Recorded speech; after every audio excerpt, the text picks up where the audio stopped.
Salut, moi c'est Kevin.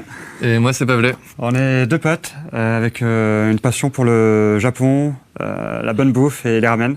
On a fait pas mal de voyages au Japon et on a eu envie de créer un restaurant de ramen. Mais ni Pavlet ni moi ne sommes du milieu de la food. Ouais.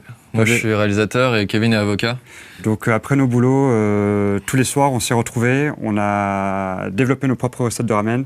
Et quand on était à peu près prêts, il y a eu la crise du Covid. C'était un peu décourageant, mais on n'a pas baissé les bras, on a repensé le concept et on a créé un ramen en kit pour avoir une expérience chez soi, mais comme au resto. C'est composé d'une notice pour expliquer un peu comment ça fonctionne, il y a quelques étapes. De toppings, du coup c'est les accompagnements qu'il y a sur le ramen, des nouilles qu'on a fait nous-mêmes maison qui sont bio, et le bouillon de ramen. On va commencer par les nouilles. Allez, c'est parti. Hop, je range ça.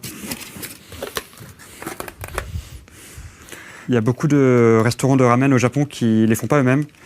Ils préfèrent se fournir auprès de producteurs de nouilles, parce que c'est très compliqué, ça prend beaucoup de temps. Mais pour nous, c'était important qu'on ait nos propres nouilles. C'est juste de la farine de blé, de l'eau et du kansui. C'est un mélange de bicarbonate. Je les envoie ? Vas-y, on voit.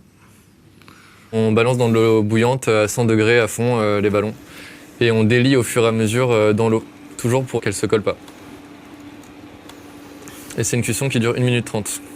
1 minute 30 de cuisson, si on les veut, kata, ouais. Assez ferme. Et 1 minute 45 si on les veut, futsu, ouais. fondante. Et donc maintenant, on va s'attaquer au bouillon. Donc vous avez déjà le bouillon de base qu'on fait ébullitionner pendant 8 à 10 heures. Chez nous, du coup, c'est du poulet et des légumes. Et ce qui fait la spécificité d'un ramen, c'est justement ces deux préparations ici. Une qui s'appelle le tare, qui veut dire l'assaisonnement. On met soit du sel, soit du soja, soit du miso. Donc c'est les 3 façons de saler au Japon. Où on rajoute des sardines, ça peut être des anchois, ça peut être du piment, plein de choses différentes. Et à côté, on a l'huile aromatique. Donc c'est un mélange de différents gras d'animaux. Ce qui est très joli à dire, toujours. Avec des aromates, donc on a de l'ail, on a du piment, on a du paprika, on a pas mal de choses différentes. C'est l'assemblage des 3 qui nous donne le bouillon final. Voilà. Ok, ça fait 1 minute 30 que les pâtes sont en train de cuire, du coup on va les sortir directement. Donc faut bien égoutter pour avoir le minimum d'eau, sinon ça dilue le bouillon et du coup on perd en goût. Et ensuite, directement, on rajoute le bouillon pour pas que les nouilles se collent.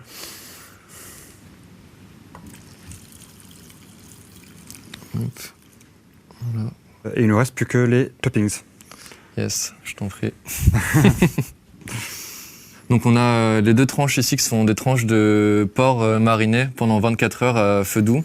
Là on va les faire revenir juste d'un côté avec un chalumeau, donc Kevin va s'en occuper.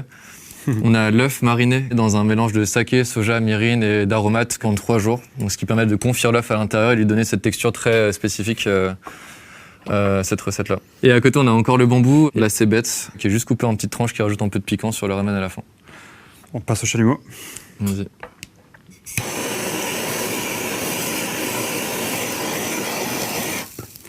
Donc si vous n'avez pas ça chez vous, on peut très bien faire ça avec une poêle saisie quelques secondes sur une poêle très chaude, ça marche très bien aussi. Ouais, juste d'un côté, ça suffit. Comme ça, on a le côté fondant d'un côté et le côté croustillant de l'autre.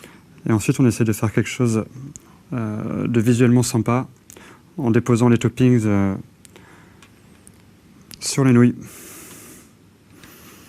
Hop là.